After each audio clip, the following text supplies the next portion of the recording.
Hi, and welcome. You're listening to the X22 Report. My name is Dave, and this is episode 676, and today's date is May 25th, 2015, and the title of this episode is The Current Economic Collapse News Brief.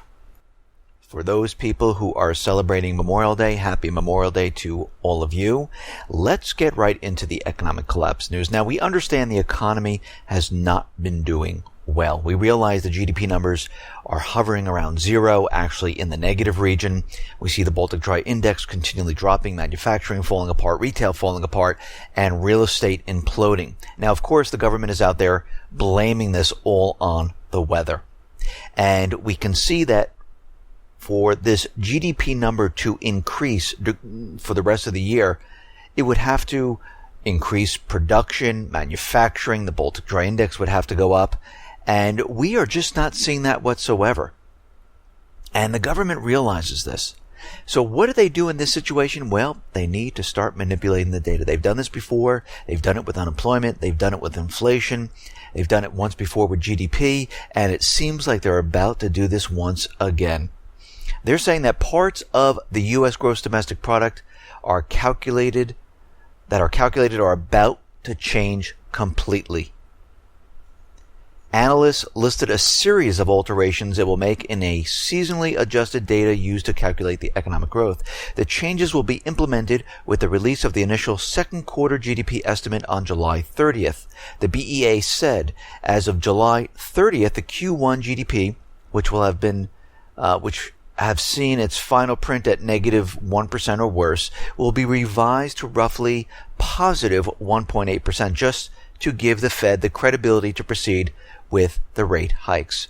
Now, we can see they're going to start recalculating this, cutting away the things they don't need, adding things they do need, then massaging that, manipulating it to give us a positive GDP. We saw them do this before, where they went back to 1929 and they included all certain different things like research and development, and they recalculated GDP all the way up to the present time to give us a positive GDP number. But everything they've done in the past is not working out now because the economy is completely falling apart. It is imploding, and they realize this, but they need to keep this going a little bit longer. They need it because they are planning an event. They're getting ready to blame this on another group or country, and they're continually trying to prop this up longer and longer. And we can see them doing this every single time. In the meanwhile, we see what Russia's doing. Russia right now has their national payment card, which will come into operation by the end of the year. The card will also operate abroad within a year. And this is like Visa, MasterCard. They'll do the processing. They also have their in-house processing that they will do.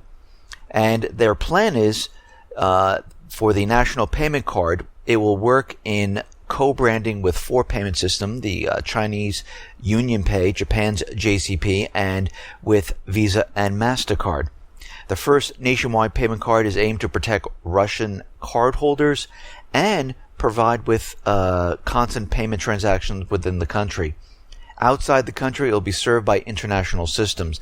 Visa and MasterCard sign an agreement to carry out transactions via the MPCS processing center and settling through the Bank of Russia. So they're getting prepared, ready to completely detach themselves from the private Western central bank countries. They want to be independent, and they're moving in this direction. We see China. They have just announced the establishment of a new international gold fund with over 60 countries as members. And they're looking to raise at least $16 billion. They're going to use this to facilitate the central banks of all these member states to acquire more gold for their reserves. So we can see what they're doing at this point. They're getting prepared. They want all these countries to take on more gold, because they want to set the price of gold down the line. And we can see right now these 60 countries have invested in the fund, which will in turn facilitate gold purchase for the central banks of member states to increase their gold holding of precious metal. The project is being overseen by the Shanghai Gold Exchange. The Chinese government seeks to increase the influence of the yuan in gold pricing by opening the domestic gold market to international investors. coupled with the BRICS Bank and the AIIB, power in the region and internationally is now strengthening. And it looks like they're trying to pull the carpet from under the COMEX, from the private Western Central Bank system, and down the line, it looks like they want to be the entire system that sets the gold price. Now, out in Afghanistan, we understand the United States, NATO, they are never leaving that area. I mean, that has been established at this point. We see right now that the Taliban and an Afghan peace envoy, they've held secret meetings in China negotiating peace. And we're going to have to watch and see how that goes. In the meantime, what do we see? We see the United States continually keeping troops there, adding more troops. We see NATO. The Commander General, John Campbell, is reporting that the Islamic State is making some inroads, recruiting in Afghanistan and Pakistan. And what they are saying at this point is that they're going to keep troops past 2016. So NATO right now is saying that their occupation of Afghanistan is basically open-ended, and they're going to keep troops there, and they might have to add additional troops because they see the Islamic State expanding. And we know the Islamic State is a proxy army for the United States government, Israel, UK, and other nations to create chaos in the region. And also, wherever they are, this is where the coalition can go to basically invade these countries. We see it. Afghanistan. Ooh, the Islamic State. We see Libya. We see Yemen, Lebanon, Iraq, Syria. All have the Islamic State. And this is also interconnected with Boko Haram, Al-Shabaab, Al-Qaeda. So wherever these terrorist groups are, that's where the United States can go. And if they're in a country where they need to get into, they'll set up their little Islamic State photo op, put them in a certain area, and tell everyone that, yes, they are in that country. This is their new way of getting into these countries, the ones they need to get back into, and those countries they need to get into. We see right now the U.S. Navy has sent in a destroyer, the Ross, a guided missile destroyer from the U.S. 6th Fleet. It has entered the Black Sea, and of course, the United States government central bankers is not a state actor, so this ship can only stay in there for 21 days. It is brought in there, and this is an Aegis ballistic missile defense system, and they're going to take part in the U.S. Romanian naval drills, codenamed Trident Poseidon 2015, and that's why that ship is right there. In Ukraine, what do we see happening there? Well, we see Yatsenyuk has urged U.S. partners to actively use the investment opportunities offered by the privatization campaign in Ukraine, particularly in the energy sector. So basically, the central bankers right now are now selling off bits and pieces of the country. The statement was issued after talks between Yatsenyuk and U.S. Senator Dick Durbin, where they discussed the current state of reforms to Ukraine, and basically they're in preparations right now for a large-scale privatization as well as the process of Ukraine's economic recovery. So we can see right now they are privatizing all these companies. The country is in collapse.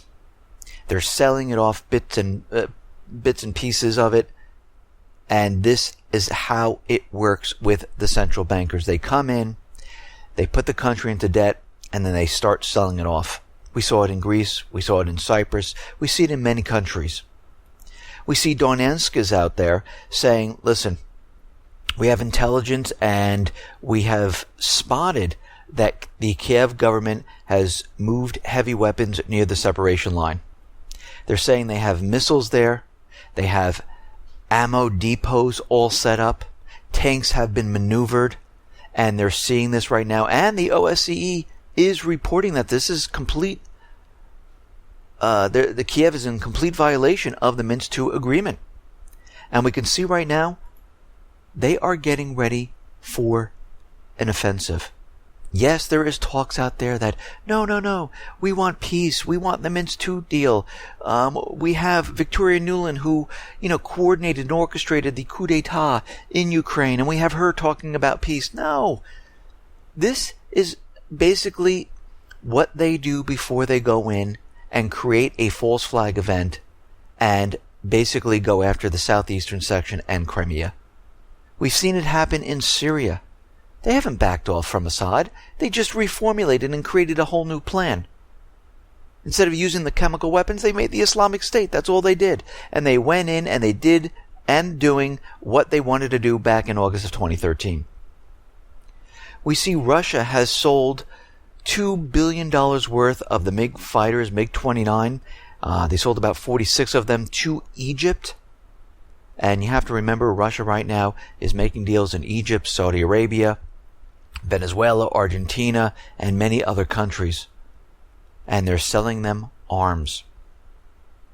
We see the Houthis. They've shot down a F-16 plane from the coalition forces, and right now they now have 2 unused missiles that have come down with the plane, and they're saying they have the ability to use them if needed.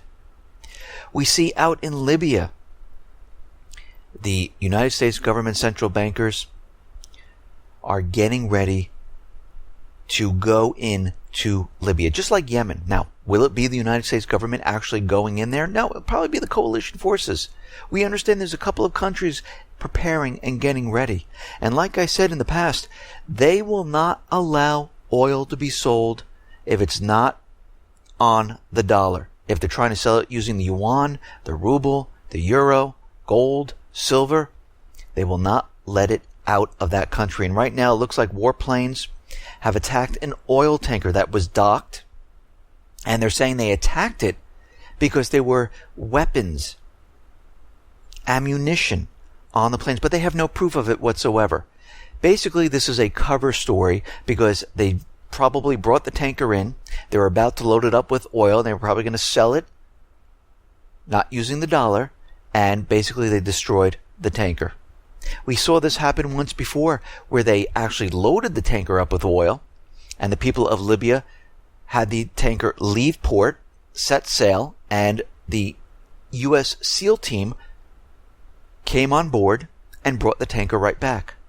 This has nothing to do with anything else except they will not allow this oil to be sold not using the dollar. That's it. We see the Libyan government right now is continually trying to take control of the country. Now, this is the internationally recognized government, but again, as we know, the people threw this government out and they've taken over the country. And we see many other nations right now getting prepared and ready to go in there. They're trying to have peace talks with the UN, but they're not going so well, and they are breaking down. An Iranian general out in Iraq is saying, listen, the U.S. did absolutely nothing to help the situation in Ramadi, where supposedly the Islamic State,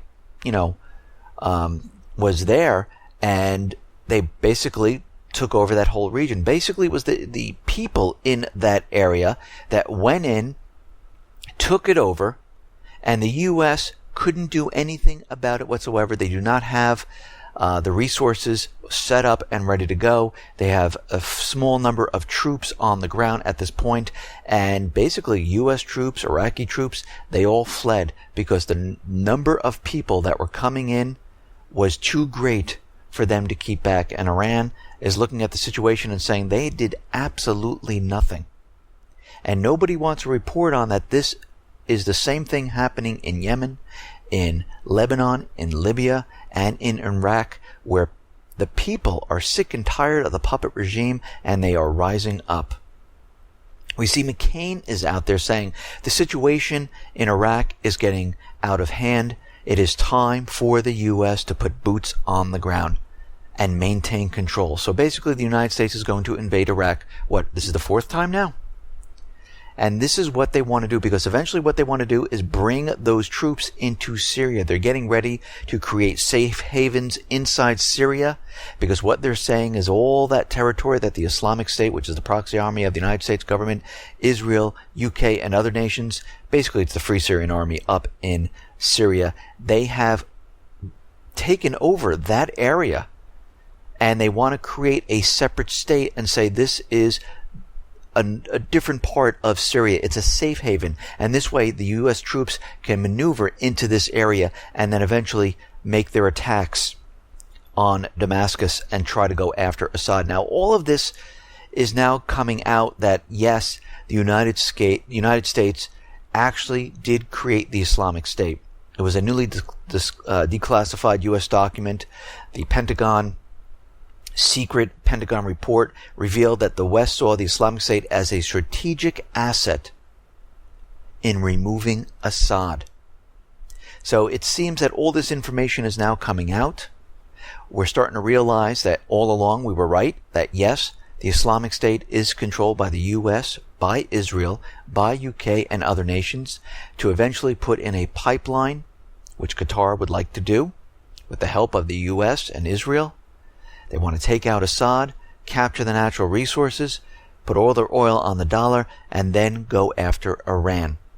Now, if the P5+1 talks don't allow the bankers to get in there, take over their central bank, put all their natural resources on the dollar, we will see something go down in this area, and we will see the United States government invade one way or another, maybe with a proxy army, like they're doing in Yemen, but we will see it happen because this is their goal. They never go in an opposite direction. They always follow their goals, and the only thing that changes is their tactics. So they will follow the goal. We have to understand, going back to Wesley Clark, where he said the last two countries were Syria and Iran, and what they're trying to do right now is get into these two countries, use the authorization of war to get back into those other countries where they're losing the puppet governments, and they need to take over this entire area, and eventually they would love to separate